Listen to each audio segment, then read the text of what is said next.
Assalamualaikum warahmatullahi wabarakatuh. Bismillahirrahmanirrahim. Alhamdulillah hamdan yuwafi ni'amahu wa yukafi mazidah. Ya Rabbana lakal hamdu kama yanbaghi li jalali wajhikal karim wa 'azimi sultanik. Asyhadu an la ilaha illallah wahdahu la syarika lah wa asyhadu anna Muhammadan 'abduhu wa rasuluhu la nabiyya ba'dah. Allahumma salli wa sallim ala Muhammad wa ala alihi wa ashabihi wa mawala. Amma ba'du, ma'asyiral muslimin rahimakumullah. Alhamdulillah, kita panjatkan puji syukur kepada Allah Subhanahu wa taala atas limpahan rahmatnya semata saat ini kita berada di masjid ini untuk mengingat Allah. Semoga dengan salat yang kita lakukan ini memperkuat iman kita kepada Allah Subhanahu wa taala sehingga kita mampu beramal soleh dan mampu meningkatkan amal soleh kita dari waktu ke waktu, sehingga kita termasuk orang yang beruntung dalam mengarungi hidup dan kehidupan ini, baik di dunia ini maupun kelak pada saat kita menghadap Allah Subhanahu wa taala. Hadirin yang dirahmati Allah, kajian kita malam hari ini terkait dengan hal-hal yang membatalkan syahadatain atau hal-hal yang membatalkan iman kita kepada Allah Subhanahu wa taala. Kita perlu memahami hal-hal yang bisa membatalkan keislaman kita, membatalkan syahadatain kita. Tapi ini penting, jangan-jangan kita sudah batal syahadatnya tapi masih merasa diri muslim bahkan mukmin. Nah, penting ini. Karena itu maka ilmu tentang hal ini penting untuk kita ketahui, kita pelajari, kita pahami agar kita tidak keluar daripada koridor keislaman kita, sehingga apa yang kita lakukan, apa yang kita kerjakan, apa yang kita perjuangkan dalam hidup dan kehidupan ini masih tetap ada nilai ibadah di sisi Allah, bahkan memenuhi syarat diterimanya ibadah itu kepada Allah Subhanahu wa taala, karena memang tetap terjaga, tidak menyimpang dari hal-hal yang membuat batalnya keislaman kita atau batalnya keimanan kita. Ada kitab Nawaqidul Iman yang membatalkan iman itu ratusan bahkan ribuan, bahkan ribuan kalau kita mau mengkaji. Tapi Bapak dan sekalian, kita mengkaji hal-hal yang sangat mendasar dulu kaitannya dengan hal-hal yang membatalkan iman ini. Pertama, ulama menyampaikan bahwa kalau 7 syarat sahnya syahadat itu tidak terpenuhi dalam bersyahadat, maka itu juga termasuk membatalkan syahadat. Syarat sahnya bersyahadat itu ada 7 kemarin, dan kita sudah sampaikan dalam majelis ini, yaitu al-ilmu, al-yakin, as-sidq, al-qabul, al-inqiyad, al-mahabbah, al-ikhlas. Lawan daripada 7 ini, ya, kalau kita ini bersyahadat tidak secara keseluruhan berdasarkan syarat sahnya ini, maka berarti kita tidak memenuhi syarat sah bersyahadat. Maka sebenarnya kita ini masih belum memenuhi syarat kita masuk ke dalam Islam itu sendiri. Yang pertama adalah al-jahl, tidak mengetahui, bodoh. Jika seseorang tidak memahami kalimat la ilaha illallah Muhammad Rasulullah, tidak paham apakah artinya, apa rukun-rukunnya, syarat-syaratnya, ya, tidak memahami kalimat la ilaha illallah Muhammad Rasulullah beserta konsekuensinya, tidak paham dua kalimat syahadat ini, maka otomatis tidak sah syahadatnya, walaupun dia mengucapkan dua kalimat syahadat. Karena itu, bapak-bapak dan saudara sekalian yang kami hormati, belajar agama, mempelajari Al-Quran dan Sunnah, itu harus. Jadi kalau kita sebagai orang tua tidak memberikan pendidikan agama kepada putra-putri kita ini, maka kita juga terkena dosa tanggung jawab sebagai orang tua yang bertanggung jawab terhadap amanah yang namanya anak-anak, istri atau keluarga kita ini. Kalau kita menyekolahkan putra-putri kita pada sekolah-sekolah yang membuat anak-anak kita tidak paham agama atau kurang paham agama atau berpaling dari agama karena tidak mengerti persoalan agama, maka kita yang berdosa dan anak kita juga ikut berdosa. Kalau nanti ini menjelang tahun ajaran baru, ya, kita harus berusaha menyekolahkan putra-putri kita pada sekolah-sekolah yang di sana anak-anak kita diantarkan untuk mengenal Allah, mengenal Rasulnya, dan mengenal agamanya. Tapi ini ilmu usul, ilmu pokok yang merupakan fardu ain, bukan fardu kifayah, apalagi mubah. Nah, itu bapak sekalian. Jadi mempelajari agama ini merupakan syarat. Kalau kita berpaling dari ayat-ayat Allah, dari agama ini, berpaling dari Allah, berpaling dari Rasulnya, berpaling dari agama Allah, dengan jalan tidak berusaha untuk mempelajarinya, itu membatalkan apa? Syahadat kita ini. Nah, ini makanya pelajaran agama itu merupakan pokok yang mana orang tua harus berusaha mendidiknya, mendidik para putra-putrinya, pada keluarganya. Begitu pula lembaga sosial kemasyarakatan harus membuat institusi-institusi, yayasan-yayasan, ormas-ormas yang membuat masyarakat ini memiliki ilmu, lebih lanjut lagi kesadaran dalam beragama yang benar. Jika tidak ada upaya, maka termasuk berpaling. Nah, berpaling ya, dari agama ini. Karena itu bapak dan sekalian, tidak boleh kita ini bodoh, sehingga kita ini tidak memiliki gambaran yang benar tentang agama ini. Bahkan mungkin saja pandangan kita menjadi keliru terhadap agama yang benar ini. Persepsi kita, pandangan kita, keyakinan kita terhadap Allah, terhadap Rasulnya, terhadap agama Allah ini menjadi keliru karena kebodohan kita. Jangan sampai ke sana.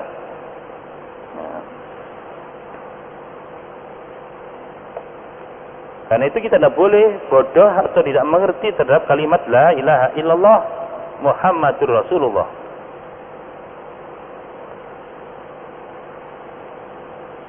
Nah, biasanya kalau orang itu bodoh, Pak, tidak punya ilmu tentang hal ini, maka sikapnya itu sembarangan terhadap kalimat tauhid ini, terhadap kalimat La ilaha illallah Muhammadur Rasulullah itu. Padahal Bapak dan sekalian, kalimat La ilaha illallah Muhammadur Rasulullah ini kemarin kita sudah sampaikan tentang kedudukannya, fungsinya, dan peranannya, hakikatnya, dan segala-galanya. Yang mana kalimat ini menentukan bahagia dan tidaknya kita, surga dan nerakanya kita, baik dan tidaknya kita, bahagia dan tidaknya kita, surga dan tidaknya kita, kalimat ini. Nah, kalau kita tidak paham, kita bodoh karena kita berpaling, tidak mau mempelajarinya, sengaja tidak mempelajarinya, atau lalai mempelajarinya, itu semua membuat kita akhirnya tidak paham terhadap kalimat La ilaha illallah Rasulullah. Maka kalau kita sudah mengucapkan dua kalimat syahadat tanpa ilmu, maka tidak sah. Keislamannya tidak sah, Pak. Karena itu Allah memerintahkan fa'lam annahu la ilaha illallah. Wajib mengilmui kalimat la ilaha illallah ini. Tak boleh kita ini tidak tahu. Boleh. Kalau persoalan-persoalan teknis bolehlah. Nggak tahu bagaimana caranya membangun gedung karena kita bukan ahlinya. Ya, karena minat bakat kita ini bukan sipil, bukan arsitek. Karena minat dan bakat kita ini di bidang pertanian umpamanya, tidak jadi masalah. Tetapi kalau kalimat la ilaha illallah Muhammad Rasulullah, siapapun orangnya, ya, siapapun orangnya, siapapun orang wajib mengetahui kalimat ini. Dan kalimat ini harus sampai kepada seluruh umat manusia ini. Karena itu kalimat ini harus ditarbiyahkan, dididikkan, disampaikan, ditabrikkan, didakwahkan, diperjuangkan kepada seluruh lapisan masyarakat sampai pada setiap individu yang ada di alam semesta ini. Dan sampai ada manusia yang tidak dengar kalimat la ilaha illallah Muhammadur Rasulullah, dan sampai ada manusia yang tidak tahu kalimat la ilaha illallah Muhammadur Rasulullah. Yang sudah tahu harus memberitahu, yang sudah mengerti harus membuat mengerti. Nah, ini tugas kita Bapak sekalian, ya, tugas Nabi dan Rasul itu semua menyampaikan kalimat ini sehingga kalimat ini sampai kepada seluruh umat manusia. Nah, sekarang ini Bapak-bapak dan sekalian yang kami hormati, upaya kita belum sampai ke sana. Kadang-kadang lembaga Islam, lembaga pendidikan Islam saja masih lalai untuk membuat pengurusnya, membuat anggotanya, membuat muridnya, santrinya paham terhadap kalimat la ilaha illallah Muhammadur Rasulullah. Bahkan kadang-kadang sampai yang namanya pesantren kadang-kadang belum memahami tentang fikih syahadat ini. Tapi kalau fikih yang bersifat furu'iyah, al-fiqhul asghar, mengenai babul miyah, bab air, babul husul, bab mandi, bab tayamum, wah itu dipelajari serius. Tapi fikih tentang al-fiqhul akbar, masalah yang usul seperti ini sering terlalaikan. Ya, sering terlalaikan. Padahal Bapak dan sekalian ini hal yang pokok. Mestinya pada saat mengawali jadi santri, mengawali jadi murid, siswa, mengawali jadi guru, karyawan, mengawali jadi pengurus, mengawali menjadi anggota keluarganya yang diorientasikan, yang ditreningkan, ini kalimat la ilaha illallah Muhammadur Rasul dulu mestinya. Ya, mestinya begitu Pak.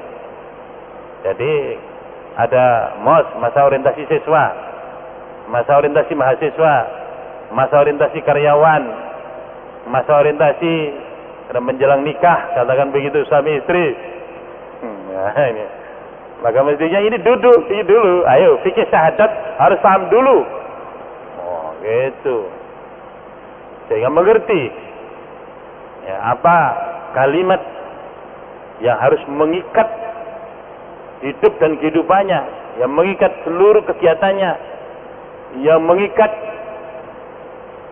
tugasnya, tanggung jawabnya, yang mengikat seluruh ikatan yang ada, ya kalimat tauhid ini.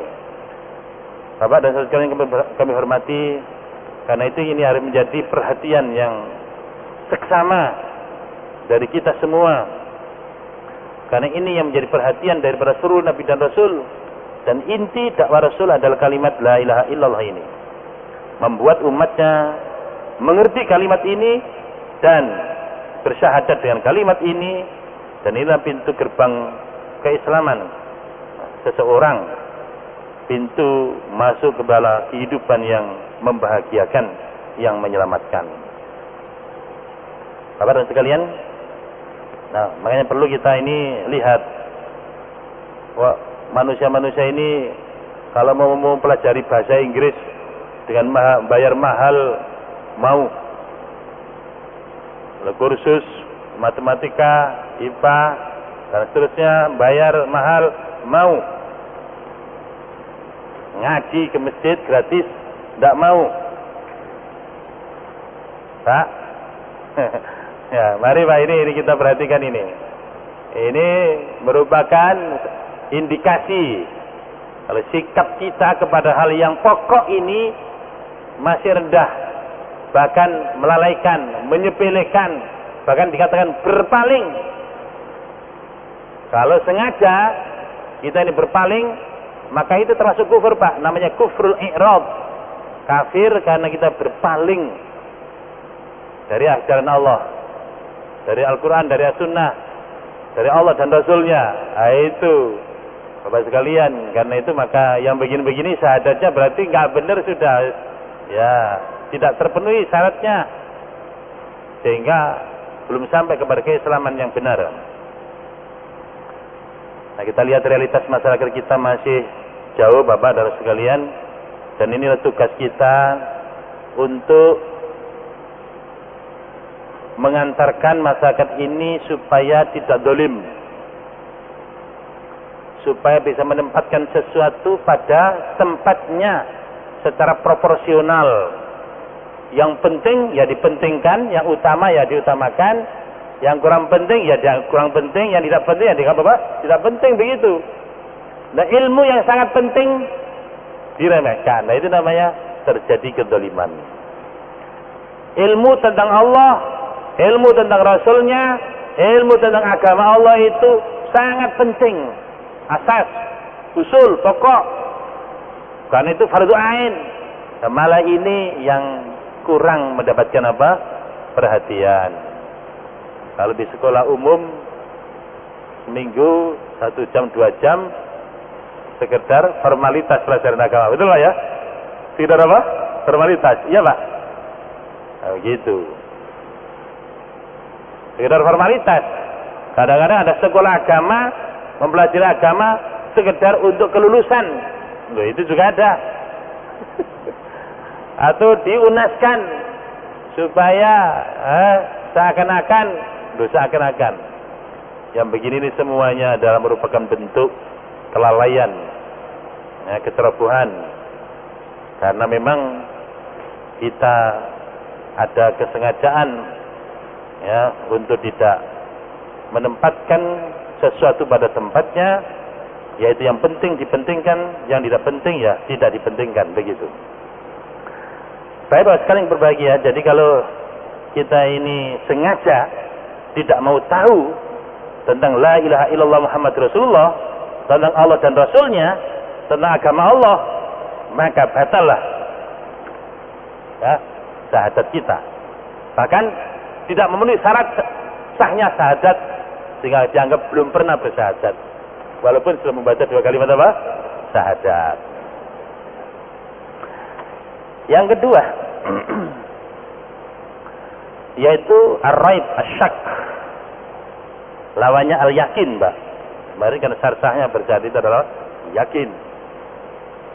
Nah, lawannya adalah asyak atau ar-raib, ragu.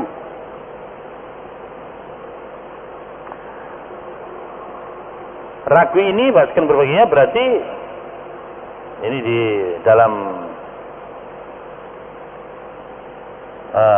oleh Al-Hafidz Ibnu Hajar Al-Asqalani mengartikan bahwa syak itu pelakunya tidak terus menerus atasnya. Jadi orang yang ragu atau syak itu tidak memiliki keyakinan, i'tikad yang pasti. Ya, ragu-ragu kita sudah paham makna apa ragu-ragu itu.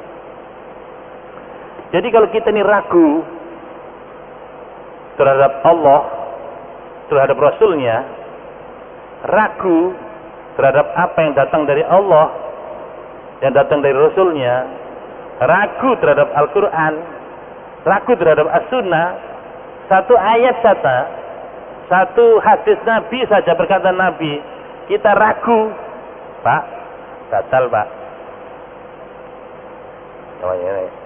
Banyak orang yang bukan kita ragu satu ayat Pak ya.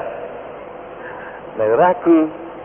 Jadi kalau kita ragu terhadap Allah, terhadap keberadaan Allah, terhadap eksistensi Allah, ragu terhadap ayat-ayat Allah ini, Masya Allah, Bapak sekalian, maka ini membatalkan syahadat kita. Ragu kepada Muhammad, ragu kepada terutusnya Muhammad, ragu terhadap Muhammad sebagai Rasul, sebagai Nabi, ragu terhadap risalah yang dibawa oleh beliau, ragu terhadap petunjuk beliau, ragu Pak, batal syahadat kita Pak. Nah ini kita perlu Bapak-Bapak sekalian yang kami hormati, karena yang kita syahadatkan itu adalah kalimat la ilaha illallah Muhammad Rasulullah. Maka tidak boleh ada syak, kita harus yakin. Jika syak, ragu, maka merusak keislaman kita, merusak keimanan kita, membatalkan syahadat kita Bapak-Bapak sekalian. Karena itu Allah Subhanahu wa taala juga mulai dalam surat Al-Baqarah, Alif Lam Mim, dzalikal kitabul la raiba fihi hudal lil muttaqin. Alif Lam Mim, inilah Alkitab, Al-Qur'an, la raiba fihi, la syakka fihi, tidak ada keraguan, tidak ada syak di dalamnya. Hudan sebagai petunjuk lil muttaqin, bagi orang-orang yang bertakwa. Nah, Bapak dan sekalian kami hormati, bagi kita orang yang sudah bersyahadat dengan kalimat la ilaha illallah, maka tidak ada sedikit pun keraguan terhadap Allah, terhadap apa yang datang dari Allah. Wahyu 30 juz Al-Quran, tidak ada keraguan. Begitu pula terhadap apa? Terhadap beliau Muhammad Rasulullah sebagai Rasul Allah yang membawa risalahnya, yang membawa Al-Quran ini menjadi sebuah kenyataan dalam kehidupan ini lewat sunnah beliau. Tidak ada keraguan sama sekali. Ada ragu, sengaja ragu sedikit saja, maka Bapak-Bapak sekalian, itu membatalkan syahadat kita ini. Kemudian yang ketiga, Bapak sekalian, ini lawan daripada syarat sah bersyahadat dulu yang kita sampaikan. Sebab ulama banyak yang memilah-milah tentang hal-hal yang membatalkan syahadat ini sesuai dengan ijtihadnya masing-masing, karena banyak sisi untuk melihat, untuk memandang, untuk memberikan penjelasan terhadap hal-hal yang membatalkan dua kalimat syahadat ini. Yang ketiga yang membatalkan adalah syirik.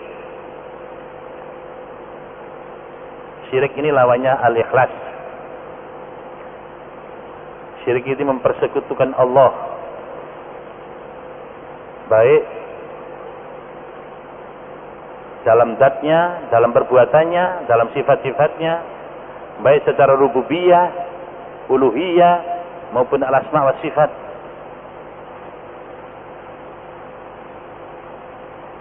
Syirik ini seperti semut hitam berjalan di batu hitam di malam yang gelap gulita. Nah, kalau kita tidak hati-hati, Bapak sekalian yang kami hormati, penyakit syirik ini, Masya Allah. Dan syirik ini mempersekutukan Allah dalam hidup dan kehidupan ini. Kalau masih ada yang sama, bahkan lebih besar, lebih agung dari Allah, itu sudah syirik. Sudah syirik itu. Kalau ada selain Allah yang kita harapkan, kita berdoa kepadanya bersama Allah, syirik juga, bahkan syirik besar itu. Kalau masih ada selain Allah yang kita tuju dalam hidup ini, syirik besar Pak. Kalau niat kita dalam hidup dan kehidupan ini, motivasi kita, orientasi kita dalam hidup ini, masih ada yang selain Allah, itu syirik besar Pak. Kalau masih ada selain Allah yang sama kita cintainya, bahkan lebih kita cintai dari Allah, syirik besar Pak. Kalau masih ada selain Allah yang sama kita takutinya, bahkan lebih ditakuti dari Allah, syirik besar Pak. Kalau masih ada selain Allah yang sama, bahkan mungkin lebih kita jadikan sebagai sandaran hidup kita, kita tawakal kepadanya, syirik besar Pak. Loh Pak, banyak bahayanya tidak. Syirik besar semuanya itu. Dan ini nanti bisa dirinci demikian rupa. Ada satu buah kitab yang menjelaskan tentang nawaqidul iman ini ada 400 jenis apa? Hal yang membatalkan apa? Syahadat kita. Nah, ini. Kalau ada selain Allah yang lebih kita hormati dari Allah, Pak, yang lebih kita gandrungi dari Allah, lebih kita cintai dari Allah, lebih kita deketi dari Allah, lebih kita senangi dari Allah, Masya Allah. Kira-kira gimana ini dalam hidup ini, Pak? Banyak sekali, Pak, ya, ujian syirik ini, Pak, ya, ujian iman ini, Pak. Kadang-kadang istri lebih kita cintai dari Allah, musyrik itu sudah, Pak. Gimana, Pak?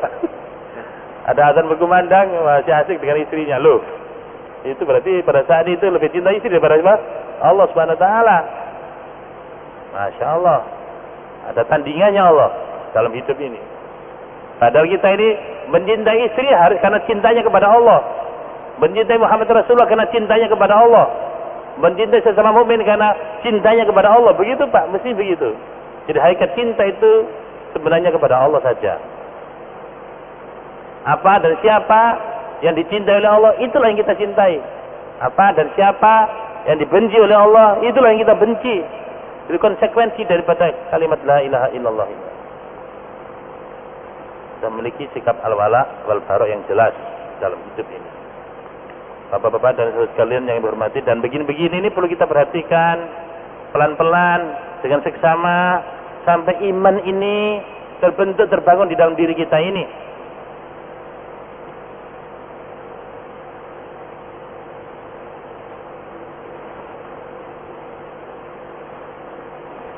Jadi syirik itu nanti banyak sekali. Karena itu jangan sampai kita ini mempersekutukan Allah dalam hidup ini. Dalam hidup ini. Kalau masih ada aturan yang lebih baik daripada aturan Allah, musyrik itu, Pak. Ya, Pak, ya. Kalau ada aturan yang lebih baik dari aturan Allah, kalau ada petunjuk lebih baik dari petunjuk Rasulullah, musyrik semua, Pak. Syirik semua itu.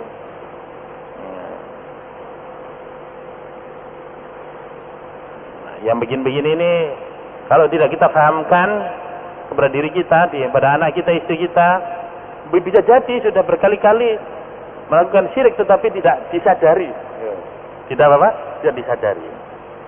Padahal ini ada hal yang sangat mendasar, hal yang sangat pokok dalam hidup ini. Karena itu masalah syirik ini tidak akan diampuni oleh Allah. Dalam An-Nisa 48 Allah berfirman, "Innallaha la yaghfiru an yushraka bihi wa yaghfiru ma duna dzalika liman yasha." Sesungguhnya Allah tidak mengampuni dosa syirik dengannya, dan Dia mengampuni selainnya bagi siapa yang Ia kehendaki. Bapak dan Ibu sekalian yang kami hormati, kita tidak boleh beribadah kepada selain Allah itu.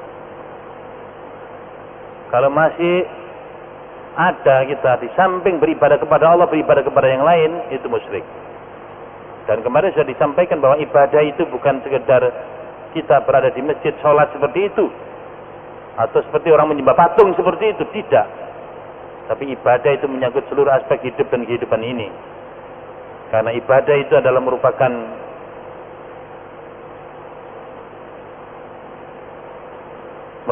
apa saja yang dicintai dan diridhoi oleh Allah, baik berupa perkataan maupun perbuatan lahir maupun batin. Jadi apa saja yang dicintai dan diridhoi oleh Allah, itulah beribadah. Nah, kita ini orang yang bersyahadat dengan la ilaha illallah Muhammad Rasulullah, Bapak dan sekalian, maka hidup kita ini hanya dalam rangka mencari dalam rangka mencari ridha Allah. Kalau betul bahwa semua perbuatan lahir maupun batin, seluruh perkataan dan perbuatan lahir dan batin kita ini adalah dalam koridor keridhaan Allah Subhanahu wa taala, maka itulah beribadah.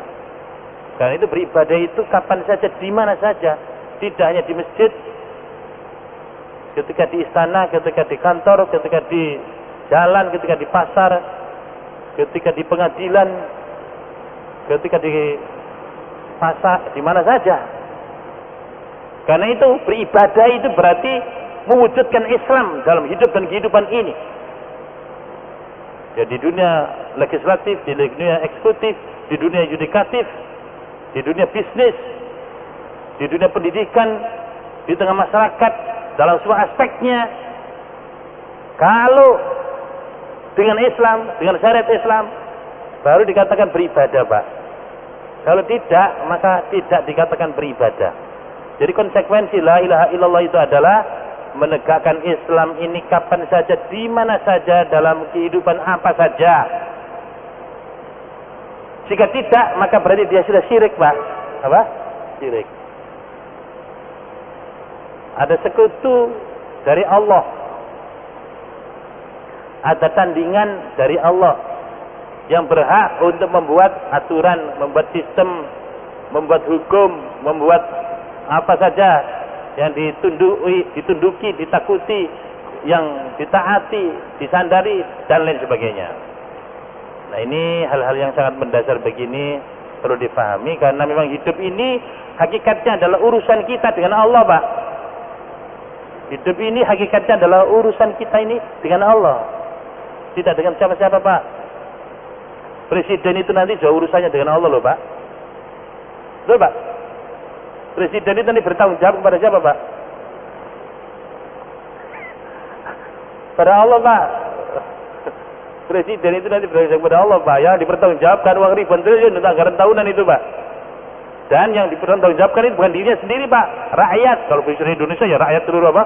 Indonesia. Gimana, Pak? Abot gak, Pak? Karingan itu. Pak Draman juga gitu. Oh, Yayasan Mujahidin yang bertanggung jawab ini, Pak. Ya, bertanggung jawab ini. Bapak-bapak juga begitu, nggak ada yang tidak. Jadi hidup ini hakikatnya adalah urusan kita dengan Allah, bukan dengan yang lain, Pak. Karena itu harus pinter-pinter bagaimana kita menjaga hubungan dengan Allah, menjaga keridhaan hidup ini dari Allah, itu penting sekali. Berarti bagaimana kita pinter-pinter, arif-arif dalam menjaga keislaman di dalam hidup dan kehidupan ini. Itu yang paling penting, Pak. So, jika tidak, ada sekutu bagi Allah, tetandingan bagi Allah.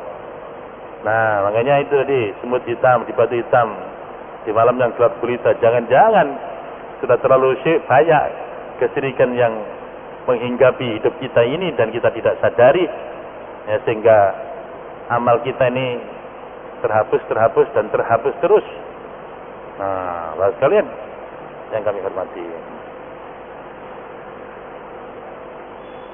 Nah, ini nanti ada kajian sendiri, Bapak, panjang itu kalau kita kaji, tapi yang jelas bahwa kita harus memahami seperti ini dalam rangka menyelamatkan keislaman kita, agar hidup kita ini terjaga keselamatannya. Kita yakin dan harus menjadi keyakinan yang benar bahwa kalau Allah ridho kita pasti bahagia, dan jika Allah tidak ridho kita pasti tidak bahagia. Kunci yang harus kita pahami.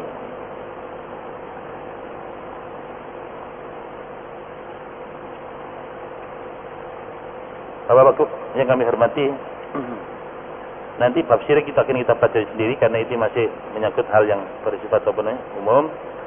Yang keempat, sekalian,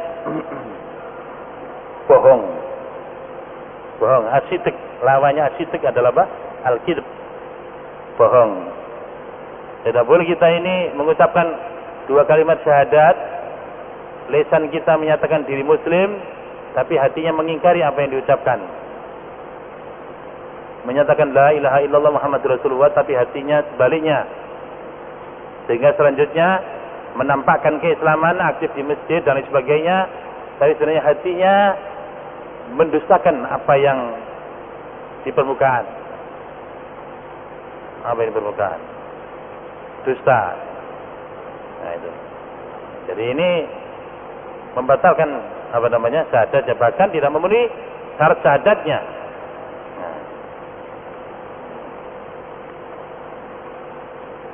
Ini bohong, gitu. Yang kelima, al-baghdha, benci. lawannya al-mahabbah. Pas kalian, jadi kalau kita benci kepada Allah, benci pada Rasulnya, benci pada Al-Quran, benci kepada sunnah Rasulullah, batal Pak. Batal Pak.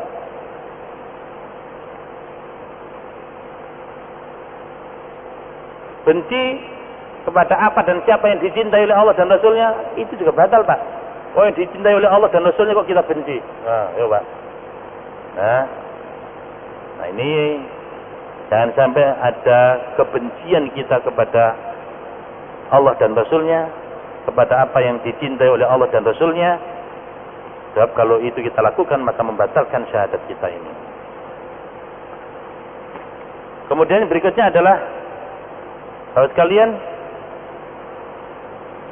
tidak tunduk kepada Allah dan Rasulnya, ya, protes, ya, protes, ya, tidak tunduk kepada Allah dan Rasulnya untuk protes. Dan yang ketujuh adalah takabur atau penolakan, takabur atau sombong, sehingga terjadi penolakan kepada Allah dan Rasulnya. Nah, itu poin-poin yang utama yang membuat syahadat kita ini batal.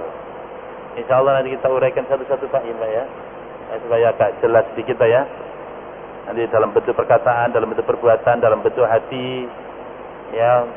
Tapi sudah membuat kita ini batal terhadap syahadat kita, sehingga apa yang kita lakukan ini menjadi sia-sia.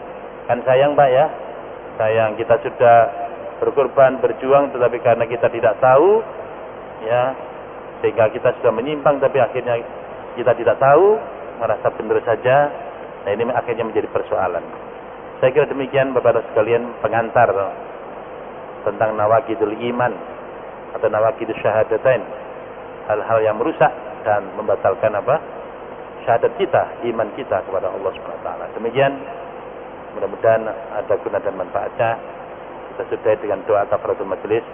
Subhanakallahumma bihamdika asyhadu an la ilaha illa anta astaghfiruka wa atubu ilaik. Wa sallallahu ala Muhammadin wa alihi washabihi ajmain. Walhamdulillahirabbil alamin. Assalamualaikum warahmatullahi wabarakatuh.